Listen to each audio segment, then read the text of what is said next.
Close your eyes and imagine you're standing under the Hollywood spotlight, where the glittering lights conceal dark secrets. The applause roars, but in your heart lies a void no one can see. You've loved, you've trusted, and then you were betrayed, each shard of your broken heart falling to the floor.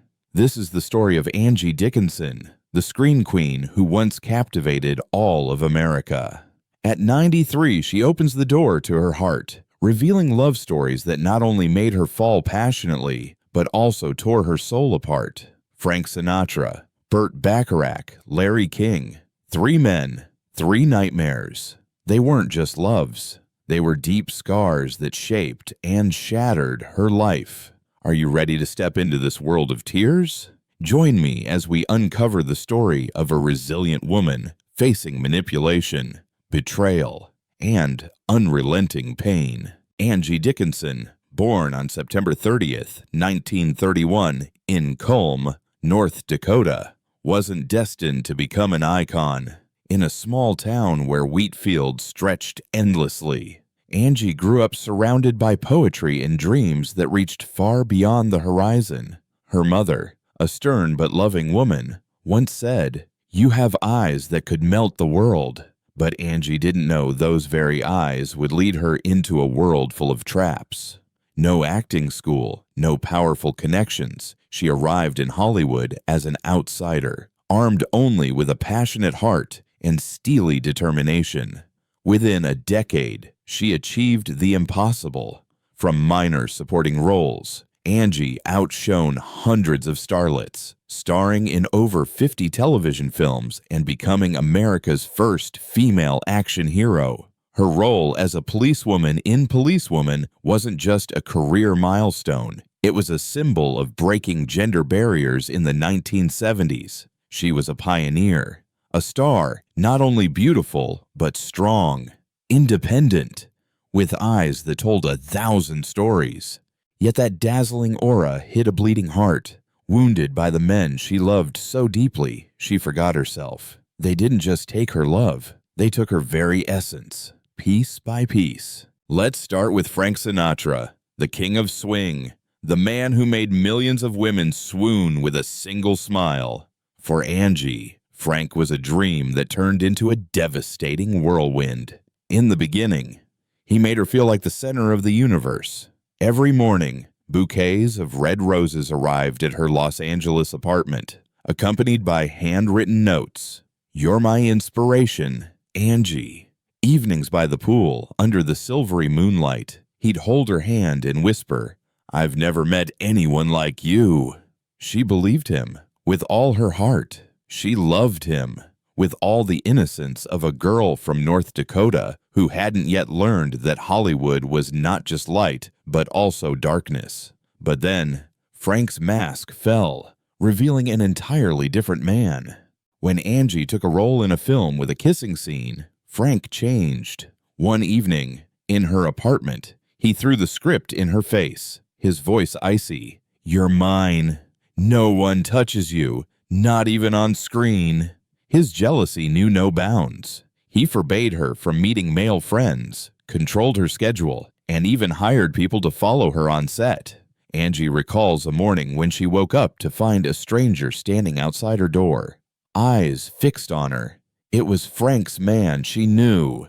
Another time, when she auditioned for a project Frank didn't approve of, she returned home, heart pounding. Her apartment had been ransacked, furniture smashed. Her photos, the moment she cherished, reduced to ashes in the fireplace. Frank never hit her, but he did something crueler. He made her fear her own voice, her own thoughts. In her diary, Angie wrote, "I thought he loved me, but no. He didn't want me to love him. He wanted me to forget the world beyond him." In 1970, the tragedy reached its peak. Angie was nominated for a starring role in an independent film, a chance to prove she was more than a pretty face. Critics were starting to take notice. Variety wrote, "Angie Dickinson is the future of Hollywood." But Frank couldn't bear the thought of her shining without him. One night, he called the director, his voice dripping with menace. If you keep her in the film, I'll make sure you never work in Hollywood again." The next morning, Angie's role was gone. No explanation, no second chance. The director couldn't even look her in the eye. Angie stood there, in the empty office, feeling the world collapse around her. She recalls, "I clutched the script, as if it could keep me upright, but it couldn't. I cried, not for the role, but because I realized I was no longer myself." She tried to move forward, but Frank's shadow wouldn't let go. Once, when she attended a party in Los Angeles, Frank appeared, pulled her into a corner, and said, "If you leave me, you'll lose everything." It wasn't an empty threat. He controlled her contracts, her co-stars, even her sleep. Angie wrote in an unsent letter, "I looked in the mirror and didn't recognize the woman staring back. I loved Frank Sinatra, the man the world dreamed of, but I paid for it with my soul. Even now, at 93, Angie can't forget. She says, I've forgiven myself for loving him, but I can't forgive him for turning me into a shadow." Then came Burt Bacharach, the man who entered Angie's life with a promise of forever. Burt, a musical genius, the composer of love songs that stirred hearts in the 1960s. To Angie, he was the light after the storm of Frank Sinatra. They met at a concert in Los Angeles, where Burt played the piano and their eyes locked. He said, "Angie, you're the melody I've been searching for." She smiled, thinking she'd finally found her safe harbor. They married in 1965 at the height of Angie's career. The press called them the perfect couple. She was a Hollywood star, he a brilliant composer. Their photos graced every magazine cover, their smiles radiant as if they'd conquered the world. But in their luxurious Los Angeles home, Angie often sat alone, tears falling silently. Burt disappeared night after night, claiming, "I need inspiration." He left Angie with voids that couldn't be filled, questions without answers. The real tragedy struck when their daughter, Nikki, was born. Nikki wasn't like other children. She was diagnosed with severe autism, a condition barely understood at the time. Angie plunged into despair. She held Nikki in her arms, trembling, searching for answers from doctors, from her own heart. She recalls, "I looked into Nikki's eyes and saw a whole world, but that world was full of pain.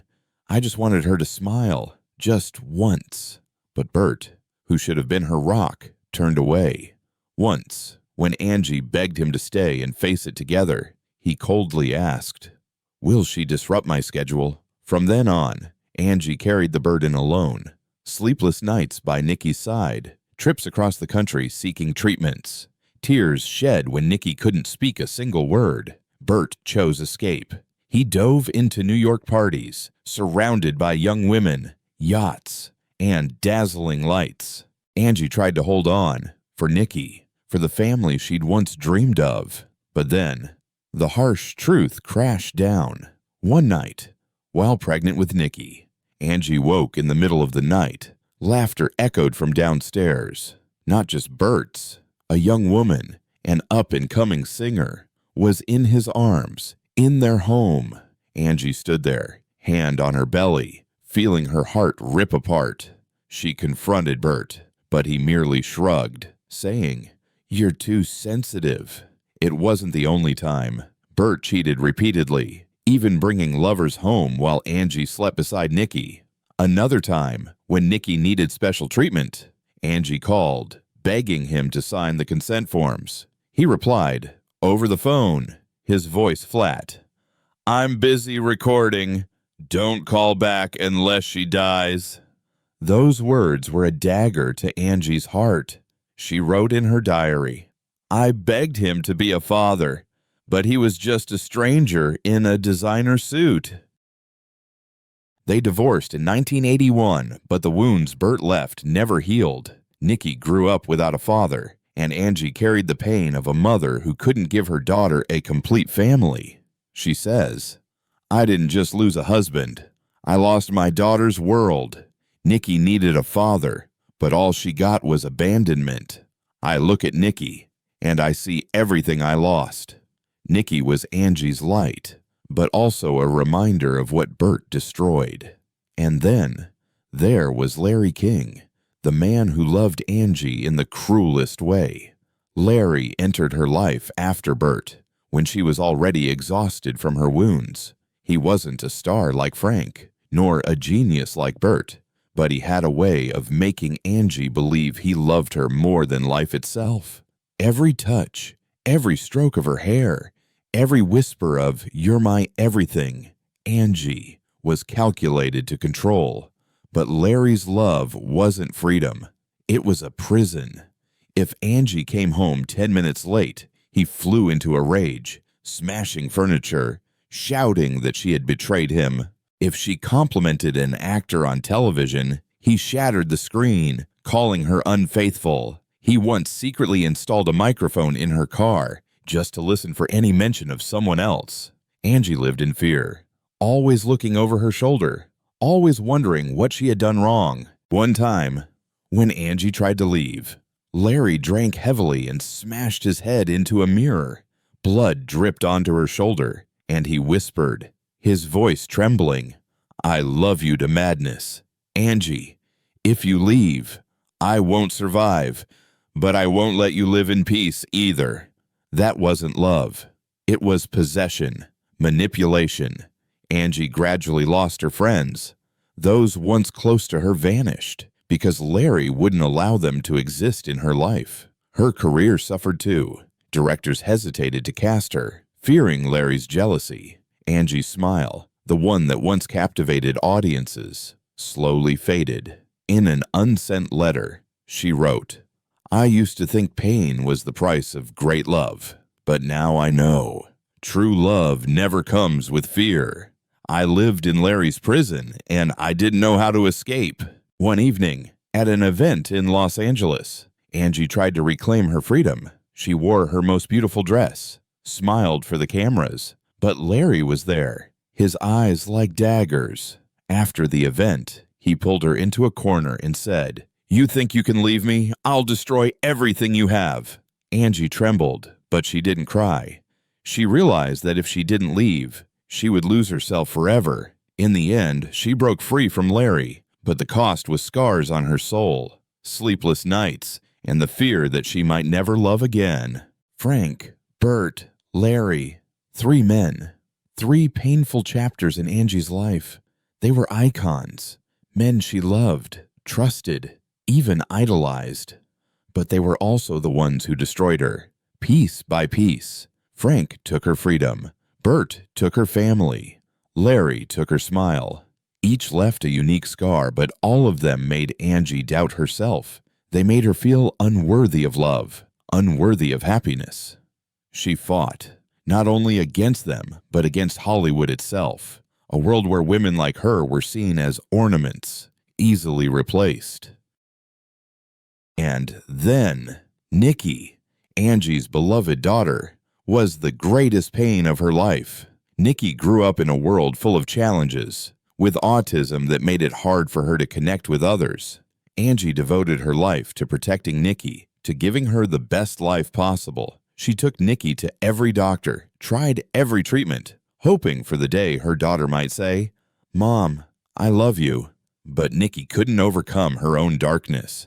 At 40, she took her own life, leaving Angie with a void that could never be filled. In a letter, Angie wrote, "I survived, but a part of me died with Nikki. I looked into her eyes and saw a whole world, but that world is gone." At 93, Angie Dickinson has nothing left to lose. No roles to fight for, no contracts to protect, no spotlight to cling to. She chooses to speak out, naming the men who hurt her, not for revenge, not for pity, but to reclaim herself. "I've forgiven myself," she says, "for loving, for trusting, but I can't forgive them for turning me into someone I didn't recognize." Angie's story isn't just the tragedy of a star. It's the story of every woman, whether a screen queen or an ordinary person, who has loved, hurt, and risen from the ashes. Hollywood, with all its light and shadow, shaped Angie but couldn't destroy her. She fought, not only against those men, but against a system that belittled women, forcing them to stay silent. Angie is silent no more. She stands there at 93 with wrinkles that tell a story of resilience, and she tells us that the truth, however painful, is always worth speaking. She reminds us that love should never demand the sacrifice of self. True love is freedom, respect, a place where you can be yourself.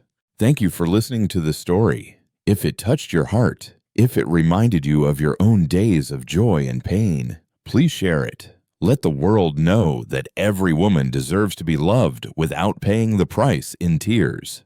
And don't forget, in the next part, we'll reveal Angie Dickinson's secret diary, where she wrote the words she never dared speak, her deepest thoughts on love, loss, and survival.